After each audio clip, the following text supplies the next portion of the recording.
Dios por la oportunidad de reunirnos nuevamente, de poder estar a través de estos medios. Gracias por acompañarnos a través de esta plataforma al culto, a la enseñanza de la Iglesia en Formación Cristo Vive, Iglesia Bíblica Bautista en Toledo, transmitiendo desde casa en Olías del Rey, y siempre animando a quien desee venir en algún momento, pues que puedan hacerlo, que se sientan con libertad.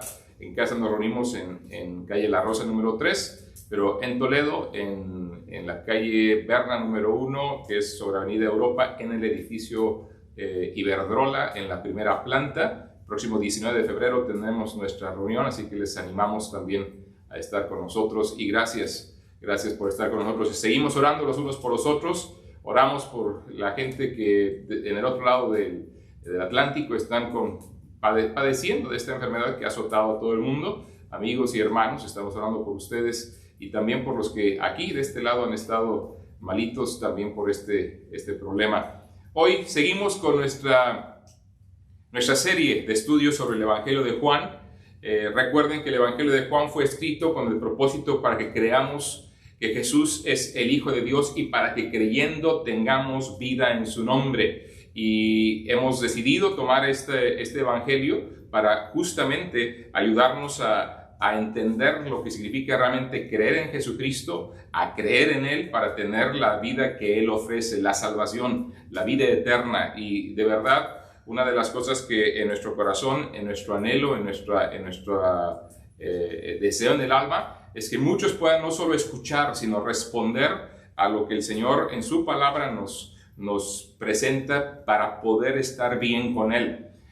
A veces nos autoengañamos a través de buscar un comportamiento moralmente aceptable en la sociedad que vivimos, y tristemente la moralidad de la sociedad en la cual vivimos actualmente ciertamente va cada vez más alejándose a lo que Dios espera. Así que el hecho de que estemos bien con la sociedad de verdad no quiere decir que estemos bien delante de Dios. Y es una de las cosas que yo te animo a que veas, porque a veces nuestro parámetro que tenemos para poder verificar que nuestra vida va marchando bien es lo que vemos en función a otras personas. Y la verdad es que tendrías que ver tu vida con referencia a lo que Dios en su palabra espera de ti, espera de mí, y no lo que tú y yo podemos compararnos mutuamente, porque seguramente sacaríamos conclusiones erradas. Así que por eso el esfuerzo de llegar al Evangelio de Juan, por eso el esfuerzo de presentar lo que este Evangelio nos enseña en cuanto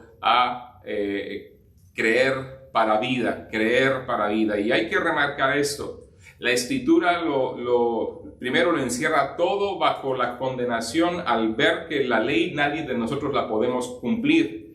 En otras palabras, como el apóstol Pablo lo dijo en varias ocasiones, particularmente en el libro de Romanos, dice: concluimos pues que la ley no puede rescatarnos, no puede salvarnos, sino que somos salvos por medio de la fe. En Romanos capítulo 3, todo el capítulo nos muestra claramente que la ley vino para manifestar que estamos perdidos, que no podemos cumplir la ley de Dios. Por más que intentamos decir siempre la verdad, de repente sale una mentira por ahí. Por más que intentamos no codiciar, de repente nuestro corazón se llena de codicia en diferentes áreas, aún de cuestiones tan delicadas como lo es el hecho de transgredir la fidelidad a alguien a quien amamos, cuando dice la Escritura que aún mirando a una mujer, mirando a un hombre, en el caso de lo que respecta con lujuria, ya has adulterado en su corazón.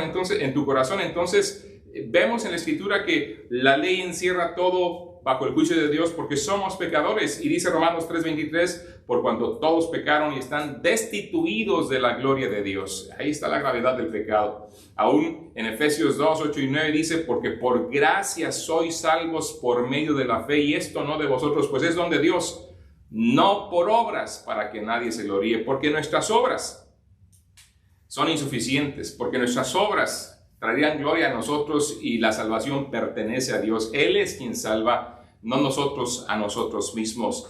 Y de ahí la necesidad de ver en la Escritura lo que la Biblia dice que necesitamos para poder tener la salvación, creyendo para vida, porque por gracia sois salvos por medio de la fe. creyendo para vida. No es creer en creer, es creer, depositar nuestra fe, nuestra confianza en la obra, en la persona del Señor Jesucristo. Él es Dios, Él murió por nuestros pecados, Él se levantó victorioso de la tumba al tercer día para demostrar que es capaz de salvar a todo aquel que llegue a Él por medio de la fe. Y una vez más, en el Evangelio de Juan podemos encontrar esta verdad. Este Evangelio, que fue escrito para que creamos en Él, nos muestra una vez más un milagro. Como hemos dicho y lo reiteramos en cada lección, es interesante que el apóstol Juan, de los muchos milagros, de las muchas señales, de las muchas maravillas que el Señor Jesucristo realizó, eligió solamente 7, o más bien, Dios le guió a elegir 7. Y vamos a la tercera realmente que encontramos en el Evangelio de Juan, capítulo 5 del Evangelio de Juan. Después de estas cosas, había una fiesta de los judíos, y subió Jesús a Jerusalén. Y hay en Jerusalén, cerca de la puerta de las ovejas, un estanque, llamado en hebreo Betesda, el cual tiene 5 pórticos. En estos yacía una multitud de enfermos, ciegos, cojos y paralíticos, que esperaban el movimiento del agua, porque un ángel descendía de tiempo en tiempo al estanque y agitaba el agua. Y el que primero descendía al estanque después del movimiento del agua quedaba sano de cualquier enfermedad que tuviese. Y había allí un hombre que hacía 38 años que estaba enfermo. Cuando Jesús lo vio acostado y supo que llevaba ya mucho tiempo así, le dijo: ¿quieres ser sano? Señor, le respondió el enfermo, no tengo quien me meta en el estanque cuando se agite el agua, y entre tanto que yo voy, otro desciende antes que yo. Jesús le dijo: levántate, toma tu lecho y anda. Y al instante aquel hombre fue sanado y tomó su lecho y anduvo, y era día de reposo aquel día. Entonces los judíos dijeron a aquel que había sido sanado: es día de reposo, no te es lícito llevar tu lecho. Él respondió: el que me sanó, él mismo me dijo, toma tu lecho y anda. Entonces le preguntaron: ¿quién es el que te dijo, toma tu lecho y anda? Y el que había sido sanado no sabía quién fuese, porque Jesús se había apartado de la gente que estaba en aquel lugar. Después le halló Jesús en el templo y le dijo: mira, has sido sanado, no peques más, para que no te venga alguna cosa peor. El hombre se fue y dio aviso a los judíos que Jesús era el que le había sanado, y por esta causa los judíos perseguían a Jesús y procuraban matarle, porque hacía estas cosas en el día de reposo. Y Jesús les respondió: mi Padre hasta ahora trabaja, y yo trabajo. Por esto los judíos aún más procuraban matarle, porque no solo quebrantaba el día de reposo, sino que también decía que Dios era su propio Padre, y noten, haciéndose igual a Dios. Señor, ayúdanos a entender esta porción de tu palabra, y que, Señor, tu Espíritu obre en nuestras vidas, y que también nos redarguya y nos ayude a crecer, y sobre todo que lleve salvación a quien la necesita. Te lo pedimos en Cristo. Amén.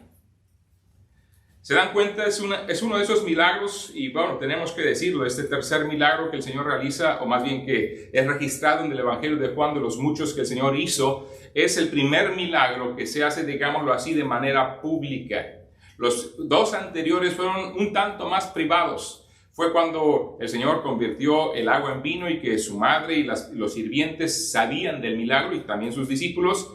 Pero la gente, los novios, la familia, la gente que estaba celebrando la boda en aquel momento no se enteró de la procedencia de aquel excelente vino que el Señor hizo en aquel momento. Más adelante, cuando sana al hijo del noble, pues el noble supo y los siervos del noble supieron, pero realmente la gente no supo cómo fue ejecutado aquel milagro.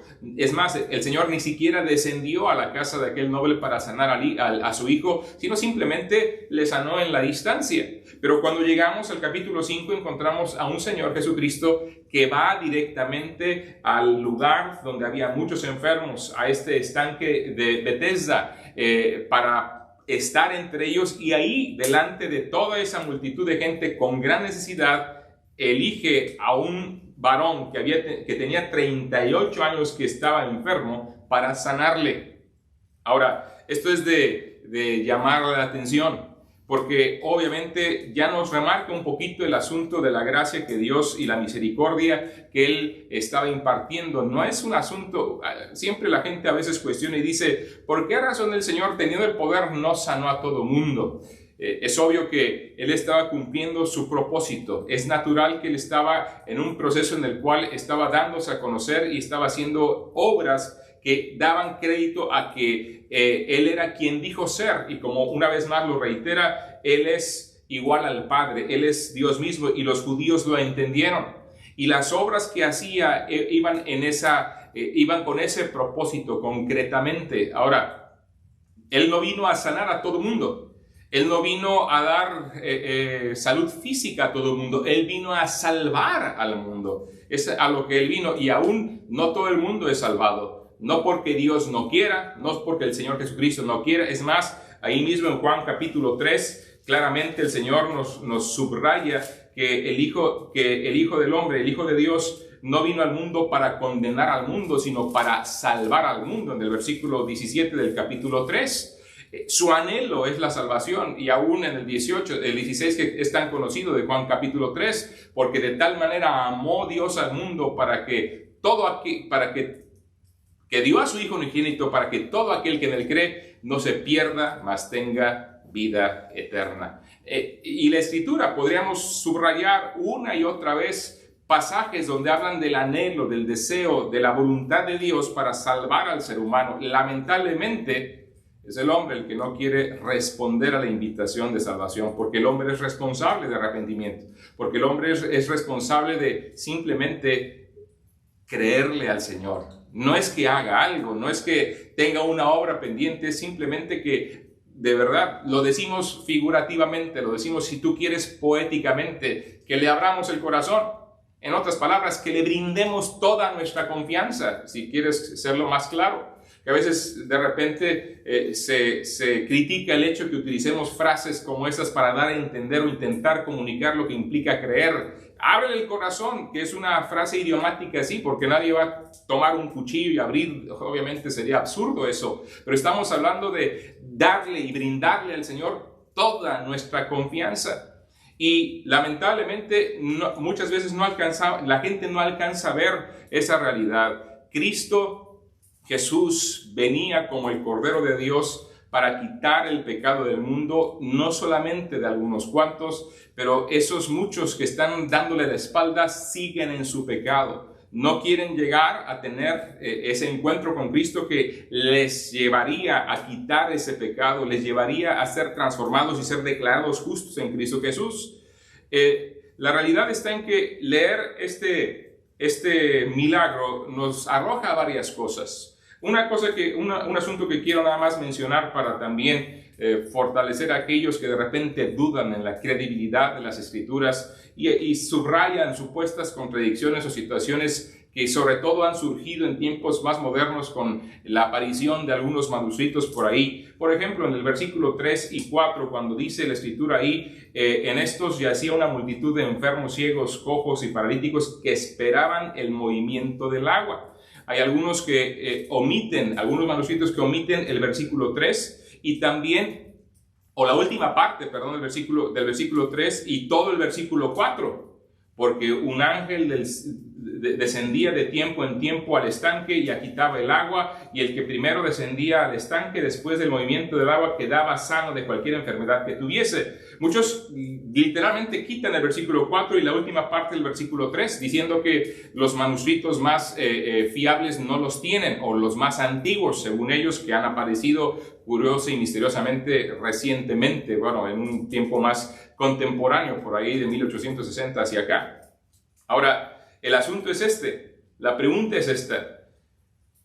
¿Ustedes creen que realmente Dios dejaría que su palabra tuviera esos cambios tan significativos durante más de 1800 años y que estuviéramos nosotros leyendo y leyendo y releyendo esas porciones y viéndolas como parte de la palabra de Dios para que de repente en los últimos 50 años algunos lleguen a decir que eso no estaba ahí?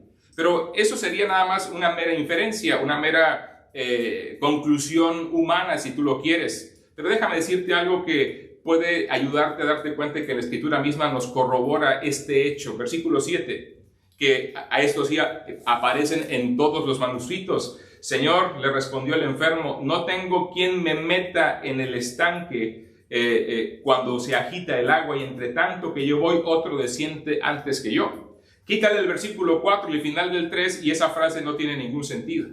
Entonces nos damos cuenta que lo que tenemos aquí es justamente lo que Dios quería que tuviéramos, que entendiéramos todo el contexto de la historia, porque una persona enferma o cualquier persona enferma o un paralítico como él quería entrar al agua después de que fuera agitada, si no es que pasaba algo milagroso una vez que entraran ahí, si no es porque obviamente, como lo narra el versículo y lo explica el versículo 4, un ángel descendía para hacer ese movimiento. Si no es porque había una multitud literalmente peleándose por llegar primero ahí para ser sanados por lo que ocurría posteriormente al movimiento del agua, según lo explica el versículo 4. ¿Te das cuenta? Simple y sencillamente el mismo contexto del pasaje nos muestra la realidad de la necesidad de la existencia de esos versículos anteriores. Si no, quedaría totalmente confuso. Y aunque no fuera así, el hecho es que había un movimiento del agua, había un resultado de meterse primero, y este era ser sanado. Ahora, dicho esto, tenemos que ponderar y no dudar en la palabra del Señor. Uno de los graves problemas de la sociedad moderna y sobre todo del cristianismo actual es que paulatinamente están poniendo en tela de juicio lo que la Escritura dice. ¿Sabes lo que está pasando realmente? Está ocurriendo lo que le ocurrió a Eva en su inicio. Llega el diablo y cuestiona con que Dios os ha dicho. ¿Y qué hace el hombre? Empieza a jugar, empieza a racionalizar, empieza a dar su propio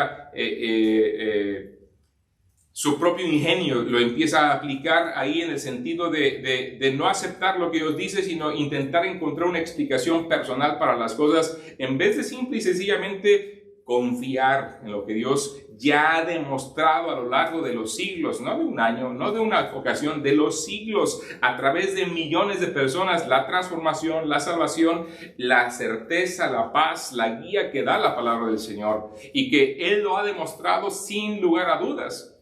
Y ahora nosotros, escuchando cuestionamientos, empezamos a deslizarnos en nuestra duda contra la palabra del Señor. ¿Sabes? Está volviendo a ocurrir lo que ocurrió en el inicio.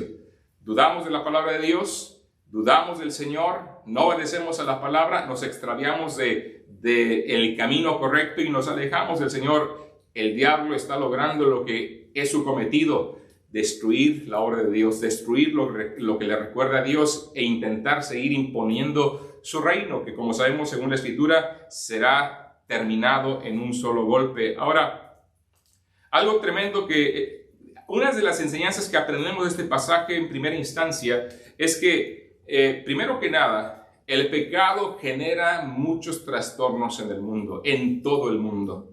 Nota, por favor, Jesucristo llegó, versículo 3, ahí al estanque llamado Betesda, que tiene 5 pórticos.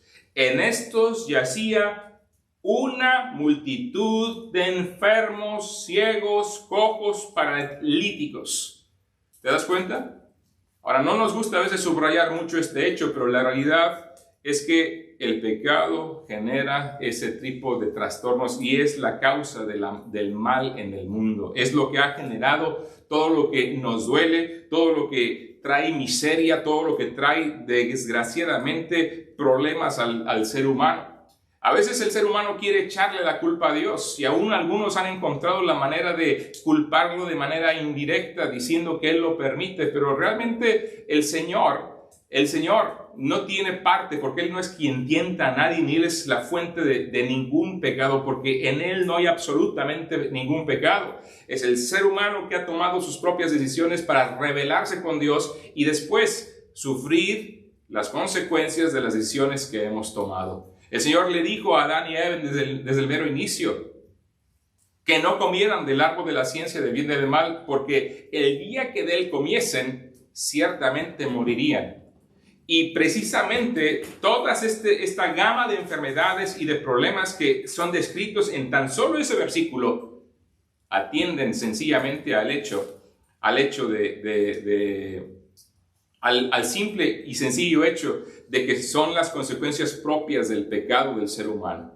Lo que la maldición que Dios dijo que caería sobre el hombre el día que comieres de este fruto prohibido, ciertamente morirías, traía como consecuencia, sí, la muerte física, pero también la muerte espiritual. Pero para que la muerte física llegase a consumarse, las enfermedades tendrían que llegar al cuerpo humano. La degradación del cuerpo, ese desgaste del cual hace mención el apóstol Pablo, de este tabernáculo que se va desgastando en lo exterior paulatinamente mientras vamos viviendo y van pasando los días en esta tierra, son consecuencia del pecado en general.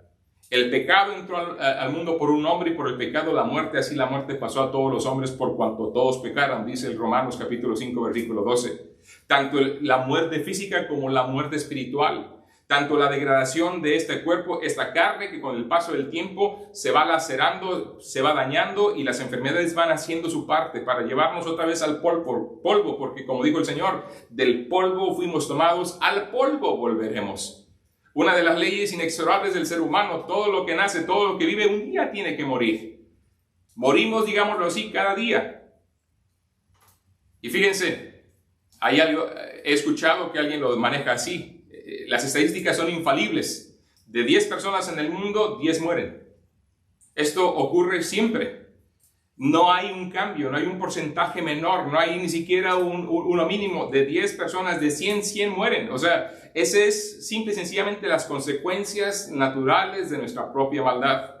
Y vemos que el pecado trae ese tipo de trastornos. Ahora, la realidad es que cuando los judíos encontraron a Cristo y le vieron haciendo un milagro más, llegando a sanar sí a una persona, debieron haber conectado estas acciones con lo que precisamente era profetizado de que ocurriría con uno de los ministerios del Mesías. Versículo en Isaías 53, versículos 3 al 6 dice así: despreciado y desechado entre los hombres, varón de dolores, experimentado en quebranto, y como que escondimos de él el rostro, fue menospreciado y no lo estimamos. Ciertamente llevó él nuestras enfermedades y sufrió nuestros dolores, y nosotros le tuvimos por azotado, por herido de Dios y abatido. Mas él herido fue por nuestras rebeliones, molido por nuestros pecados. El castigo de nuestra paz fue sobre él, y por su llaga fuimos nosotros curados. Todos nosotros nos descarriamos como ovejas, cada cual se apartó por su camino, mas Jehová cargó en él el pecado de todos nosotros. Pero ¿se dan cuenta? Él llevó nuestras enfermedades, él sufrió nuestros dolores, haciendo referencia naturalmente al ministerio que tendría en el mundo, aparte de morir por nosotros, también sanar a los enfermos, a algunos, no a todos ciertamente, a algunos. Si los religiosos, si los fariseos hubieran conocido de verdad sus propias escrituras, habrían reconocido al Redentor. Pero ellos también estaban ciegos espiritualmente. Mira, no importa cómo veamos esta situación del trastorno que el pecado trae, la realidad está en que aquí vemos una ilustración maravillosa de la gracia. El ser humano caído, pecador, sufriendo las consecuencias propias de su pecado, siendo encontrado porque es el Señor el que viene, siendo encontrado porque es el Señor el que toma la pauta, toma la iniciativa, siendo buscado y alcanzado por el Señor para ofrecerle algo que no podía adquirir por sus propios medios. En este caso, el paralítico, ser sanado. En el caso nuestro, ser sanados de algo mucho peor. Ser sanados espiritualmente y que el Señor nos ofrece la misma vida. Porque el Hijo del Hombre no vino para ser servido, sino para servir y para dar su vida en rescate por muchos, decía en Mateo 20:28. Pero también dice en Lucas 19:10, porque Él mismo, Él vino a buscar y a salvar lo que se había perdido. Él tomó la iniciativa. Juan aún lo registra en 1 de Juan. Nosotros le amamos a Él porque Él nos amó primero. No nos olvidemos de estas realidades. Jesucristo manifestó y tuvo a bien exhibir una prueba maravillosa de su gracia ahí en el pórtico en Jerusalén, ahí en el estanque de Betesda, ahí donde estaban esta multitud de enfermos, desde luego ahí donde el pecado manifestaba claramente sus consecuencias. Fíjense, a veces pensamos en el pecado como una situación que simplemente nos va a traer mal moral, una situación nada más que trae una afectación meramente espiritual. Pero no, el pecado también daña físicamente, como podemos ver en este cuadro que está siendo presentado en ese pórtico, en esos 5 pórticos, en ese estanque de Betesda, donde el pecado está cundiendo en los hombres que están ahí y que manifiesta claramente lo devastador, lo destructivo que es, y por lo que el Señor quiere rescatarlos del mismo. Cristo notó a un hombre que había estado enfermo 38 años. Tal vez vio en esto un cuadro de su propia nación judía que había vagado por el desierto durante 40 años. Bueno, y aún si vamos exactamente, déjeme leer en Deuteronomio 2:14, y los días que anduvimos de Cades Barnea hasta cuando pasamos el arroyo de Zaret fueron 38 años, dice, los mismos años que este hombre, 38 años, hasta que se acabó toda la generación de los hombres de guerra del medio del campamento, como Jehová les había jurado. Interesante. Eso está en Deuteronomio 2:14. Hablando espiritualmente, Israel era una nación de gente impotente, gente que aguardaba sin esperanza que algo sucediera. Estaban vagando en el desierto, vagando, y simplemente esperando a que murieran, porque Dios ya les había juzgado por su incredulidad. Jesús sabía de este hombre. Y miren lo que hace el Señor cuando se aproxima a él, versículo 6. Cuando Jesús lo vio acostado y supo que llevaba ya mucho tiempo así, le dijo, ¿quieres ser sano? ¿Quieres ser sano? ¿Qué responderías tú si el Señor Jesucristo se aproximara en esta mañana y te preguntara directamente si quieres ser sanado? Y en ese caso, si estás bien físicamente, si te preguntara si quieres ser salvado de tus pecados y darte un lugar seguro en la gloria eterna con Él, ¿qué le dirías? Bueno, uno pensaría que el hombre de verdad debería haberle respondido de manera entusiasta, claro que sí, quiero ser sanado, pero noten lo que respondió. Señor, le respondió el enfermo, no tengo quien me meta en el estanque cuando se agite el agua, y entre tanto que yo voy, otro desciende antes que yo. Esto me revela varias cosas. El ser humano sigue intentando por sus propios medios buscar la solución al problema más grande que tiene, que un día enfrentará la muerte y el juicio delante de Dios. E intenta enfrentarlo con sus propios medios para ver si es de alguna manera alcanza a lograr un lugar que sea de bien para él. Esto también me revela una cosa más y más seria todavía. Este hombre no tenía ni la más remota idea de quién era Jesucristo. ¿Te das cuenta? No sabía quién era quien le estaba preguntando, ¿quieres ser sano? No entendía, y él todavía pensaba que tenía que alguien ayudarle para llegar primero a descender al agua cuando el ángel moviera el agua. Y él está cegado por completo, sin alcanzar a ver la persona que le está preguntando, ¿quiere ser sano? Porque está intentando con todas sus fuerzas, por sus medios, buscarla, en este caso la sanidad física. Y no alcanza a ver la oferta de quien le está preguntando, ¿quiere ser sano? ¿Sabes? Esto revela mucho la situación que el ser humano tiene ahora, que no tienen la más remota idea de quién es Jesucristo y que sigue extendiendo la misma invitación al ser humano. ¿Quiere ser salvado?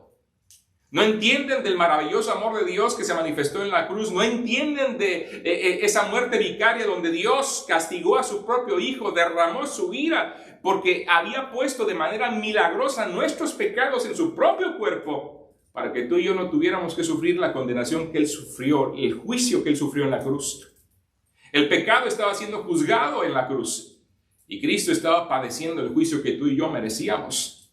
Y por eso, cuando se ofrece el perdón, cuando Cristo pregunta, ¿quieres ser sano?, la gente todavía sigue ignorando y buscando por todos los medios la satisfacción, el placer, la realización personal, tal vez inclusive un lugar, en algún lugar transitorio entre el cielo y el infierno para poder ganarse y merecerse la salvación y ser purificado de alguna manera. Pero déjame decirte algo, mi amigo, por más de lo que tú te esfuerces, que hagas el intento, que luches, que busques la ayuda de los demás, nunca lograrás tal cosa si no le respondes a la persona reconociendo quién es la persona adecuada. Este es Jesucristo, el Dios eterno que se hizo hombre y que sigue ofreciendo lo mismo y que sigue preguntando al ser humano. Ahora, sigue preguntando esta misma realidad. Ahora, ¿por qué el Señor eligió a este hombre? ¿Por qué el Señor le hizo esta pregunta a este hombre? Tal vez para ilustrarnos nuestra misma condición, y creo que es una de las realidades, pero también para demostrarnos su capacidad de salvar y de perdonar. Ahora, este hombre, por ver los resultados y los frutos de su vida, no puedo decir que haya sido un creyente y mucho menos que haya sido salvo, y déjame explico. En ese instante, viéndose este hombre derrotado, incapacitado absolutamente de cualquier cosa y totalmente cegado e ignorante de quién le estaba ofreciendo la sanidad, el Señor le responde, Jesús le dijo, levántate, toma tu lecho y anda. Una vez más encontramos claramente que Dios obra como Él quiere, cuando Él quiere, hablando de milagros físicos. Sobre todo diciendo esto para aquellos que intentan forzar el asunto, que si tan solo crees, Dios te va a hacer y dar y lograr el milagro que tú quieres. No, Dios es soberano y Él hace como Él quiere, cumpliendo sus propósitos. Este hombre evidentemente no creía en el Señor, no le conocía y sin embargo Dios le sanó. ¿Con qué fin? Bueno, dice la Escritura que al instante aquel hombre fue sanado y tomó su lecho y anduvo, y era día de reposo aquel día. Ahora hay que subrayar esto también porque Cristo estaba demostrando en esta ocasión una vez más que Él es amo y Señor del universo y que Él está por encima del día de reposo y no tiene Él por qué estar sujetándose a las leyes de los judíos que habían impuesto por encima de la ley misma del día de reposo. Entonces los judíos dijeron a aquel que había sido sanado, es día de reposo, no te es lícito llevar tu lecho. Entre de las muchas reglas que habían puesto por encima de guardar reposo y tener comunión con Dios, los judíos, era esa, que no podían llevar cargas. Él les respondió, el que me sanó, él mismo me dijo, toma tu lecho y anda. Pero lo increíble es que todavía en este punto este hombre no sabía quién era Jesús. Entonces le preguntaron, ¿quién es el que te dijo, toma tu lecho y anda? Y el que había sido sanado no sabía quién fuese, porque Jesús se había apartado de la gente que estaba en aquel lugar. Ahora, es tremendo que la gente sigue ciega sin saber quién es Jesús en nuestro tiempo. Gozamos de su sol, gozamos de su lluvia, gozamos de las diferentes estaciones que Él establece de manera perfecta para que podamos seguir teniendo alimento, teniendo sustento, teniendo abrigo. Gozamos de la vida que Él nos provee día tras día, que este corazón siga palpitando y sigamos pudiendo respirar. Gozamos de nuestra familia, gozamos de tantas cosas y bendiciones que proceden de lo alto y el hombre sigue ignorando quién es Jesús. Definitivamente muchas veces solamente buscamos los beneficios, pero no buscamos al Creador. Definitivamente muchas veces solamente buscamos la bendición, pero no buscamos al dador de la bendición. Y eso, sinceramente, hace que la gente sencillamente viva engañada, pensando que es parte del cuerpo de Cristo, pensando que se es hijo de Dios cuando realmente se sigue andando muy lejos de Él. Este hombre no sabía quién era Jesús. Ahora, hay algo interesante de esto. Y en un momentito llego allá. Pero noten el versículo 14. Después le halló Jesús en el templo y le dijo, mira, has sido sanado, no peques más para que no te venga alguna cosa peor. Dos cosas que sí sé que era este hombre. Este hombre era un religioso consumado. Sí, entendía que había recibido algo bueno y fue al templo para evidentemente agradecer lo que había recibido. Pero todavía con ese ritualismo religioso que no le permitía ver la bondad de Dios, la misericordia de Dios, no le permitía conocer de verdad al Señor Jesucristo. Y aun cuando Cristo se le presenta, y aun cuando le dice y le confronta, y evidentemente no le gustó lo que le dijo, ¿Por qué lo digo? Perdón. ¿Qué le dijo? Mira, has sido sanado, no peques más, para que no te venga alguna cosa peor. Ahora, ese pasaje es revelador. No podemos decir que todas las cosas que padecemos sean resultado directo del pecado, en el sentido de cometer un pecado. Aunque sí podemos decir que toda enfermedad es consecuencia del pecado, no siempre el haber pecado en algo en concreto traerá una consecuencia X, traerá consecuencias. No quiero decir que no, sí, el pecado siempre trae consecuencias. Pero no siempre trae enfermedad o cosas malas en el sentido porque inclusive hay gente que peca y pareciera que van prosperando, o sea, lo que nosotros juzgaríamos como cosas buenas, ¿no? Hay gente que está robando y siguen prosperando económicamente, aunque su alma está corrompida, aunque su alma está peor. ¿Por qué? Porque la condenación se cierne sobre su cabeza todavía. Sin embargo, es verdad también que cuando pecamos de manera flagrante y no nos arrepentimos, vendrán consecuencias y Dios puede juzgar ese pecado y Dios puede hacernos cosechar y traer juicio a nuestras vidas, cosechar consecuencias y traer juicio directo. Evidentemente, los pecados que había cometido este hombre le habían traído de parte de Dios un juicio terrible que le habían dejado postrado 38 años. Sí, en ocasiones cuando el ser humano insiste en seguir pecando y no se arrepiente, Dios trae juicio. Sí ocurre. No puedo yo estar diciendo a toda la gente, porque yo no soy Dios, esto te pasa porque seguramente porque pecaste. No, líbreme Dios y líbrenos el Señor de hacer tal cosa, porque no sabemos, pero Dios sí sabe. Y tú que sufres, a lo mejor tendrías que checar tu corazón también en ese sentido. Ahora, hay que aclarar esto. Él estaba sufriendo y es evidente que no entendía por qué estaba sufriendo y Cristo tiene que confrontarlo y revelarle: mira, has sido sanado, no peques más en aquello que estabas cometiendo para que no te venga alguna cosa peor. Ahora, ¿por qué sé que no le gustó este hombre lo que Cristo le dijo? ¿Por qué sé que este hombre no le creía al Señor realmente? Miren su reacción. No dice nada, pero ¿qué hace? El hombre se fue y dio aviso a los judíos que Jesús era el que le había sanado. Por esta causa los judíos perseguían a Jesús y procuraban matarle, porque hacía estas cosas en el día de reposo.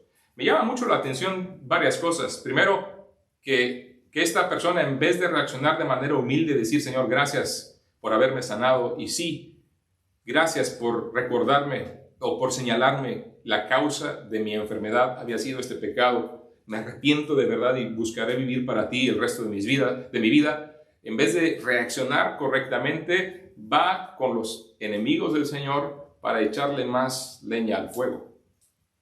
Y me llama también la atención el hecho de que los líderes religiosos, en vez de verdad de confrontar y condenar a aquel que estaba pecando de acuerdo a sus leyes, de acuerdo a sus ideas, claro está, de estar transgrediendo la ley del día de reposo, porque el que estaba llevando su lecho era ese hombre, no era el Señor Jesucristo, pero le estaban queriendo poner la responsabilidad al Señor. Pero claro, le tenían envidia y querían buscar todos los medios, desde luego, para poder seguirlo atacando y destruirlo. Pero en vez de verdad condenar y, de acuerdo a sus leyes, juzgar a ese hombre, no, simplemente lo hacen a un lado y lo utilizan para seguir atacando al Señor Jesucristo. Así es la religión. Así es la religiosidad. Vacía, codiciosa, orgullosa, que sigue atando a la gente en nuestro mundo y sigue poniéndoles vendas gordas, gruesas, que no les permiten ver la verdad, que no les permiten ver la realidad de quién es el soberano de la tierra. No un montón de leyes, no un montón de concilios, no un montón de ideas que el hombre desarrolla para, según uno alcanzar a Dios. No, es Dios eterno quien se hace hombre para morir por nosotros en la cruz y ofrecernos el perdón por su misericordia y por su gracia a través de la fe en su persona y en su obra. Pero la gente no lo ve, la gente no lo entiende, la gente no lo quiere aceptar. Queremos seguir viviendo en la deriva miserable, ajenos de Dios, siguiendo cosechando del trastorno fatal que el pecado está generando en toda la sociedad, en todas partes del mundo. Simplemente basta aprender las noticias, basta ver los noticieros y darnos cuenta que la corrupción y la maldad del hombre siguen en boga en nuestro tiempo presente. Ahora, les decía, ¿por qué el Señor pregunta, ¿quieres ser sano? ¿Qué es lo que nos está enseñando el Señor aquí? Bueno, tengo que saltar un poquito hacia el final de este capítulo, aunque regresaremos seguramente la semana entrante a él, pero yo quiero que vean cómo el Señor empieza a responder a los judíos porque querían matarle. Dice el versículo 18, versículo 17, y Jesús les respondió a su intento de matarle. Por esta causa, por estar el Señor sanando a gente en el día de reposo, los judíos le procuraban matar. Y Jesús les respondió, mi Padre hasta ahora trabaja y yo trabajo. Por esto los judíos aún más procuraban matarle, porque no solo quebrantaba el día de reposo, sino que también decía que Dios era su propio Padre, haciéndose igual a Dios. Ahora, ¿dónde está la diferencia? Porque los judíos también decían que Dios era su Padre, más o menos. Pero ningún judío se hubiera atrevido a decir, Dios es mi Padre, mi Padre. Siempre decían de manera plural, si lo decían, es nuestro Padre. Como la gente hoy podría decir, somos todos hijos de Dios, en el mismo sentido. No entendiendo que los hijos de Dios son aquellos que se han arrepentido y han depositado su confianza en Cristo Jesús. Pensando que simplemente todos somos hijos de Dios, no viendo la diferencia. El judío decía así de manera general, los que se atrevieron a decirlo, porque normalmente no lo hacían, es nuestro Padre. Pero cuando él dice, Dios es mi Padre, ellos entienden claramente qué está diciendo. Le procuraban matar aún más, porque decía que Dios era su propio Padre, y noten la última frase de ese versículo 18, haciéndose igual a Dios. Cristo les estaba diciendo con toda claridad, yo soy el Dios eterno que he venido a salvarles. Ellos entendían del Mesías sí como el ungido de Dios, pero no alcanzaban a entender del todo que el Mesías mismo era Dios mismo. Porque el asunto de la Trinidad todavía les era velado y les es velado hasta nuestro presente.